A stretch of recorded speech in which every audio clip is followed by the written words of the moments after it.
আজকে দুধ দিয়ে গোসল করে আমি আমার আত্মাকে পবিত্র করার চেষ্টা করলাম। আওয়ামী লীগ থেকে আমি পদত্যাগ করলাম। আওয়ামী লীগ আমাকে কিছু দেয় নাই, ব্যথা দিয়েছে, কষ্ট দিয়েছে, আমাকে বহুত মামলার আসামি করেছে। আর এই কোটা বিরোধী আন্দোলনে আওয়ামী লীগের সরকার খুব খারাপ করেছে, অসংখ্য ছাত্র শহীদ হয়েছে।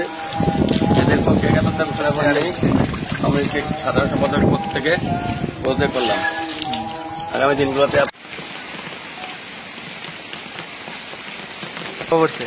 আওয়ামী লীগকে তুলে ধরে আমার মন থেকে, আমার পরিবার থেকে মুছে দিলাম। আপনারা দোয়া করবেন আমার জন্য, আর কেউ যেন আওয়ামী লীগ না করে আর আওয়ামী লীগের পক্ষে কাজ না করে।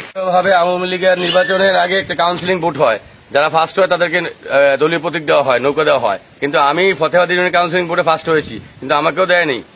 2 নম্বরে যে হয়েছেন ওনাকেও দেয়নি। 3 নম্বরে এক মহিলাকে দিয়েছেন টাকা খেয়ে। আওয়ামী লীগের উপরে নেতারা চোর, তারা দুর্নীতিবাজ, ঘুষখোর। তাদেরকে যদি কোনদিন পাওয়া যায় সামনাসামনি তাহলে দেখা হবে ইনশাল্লাহ।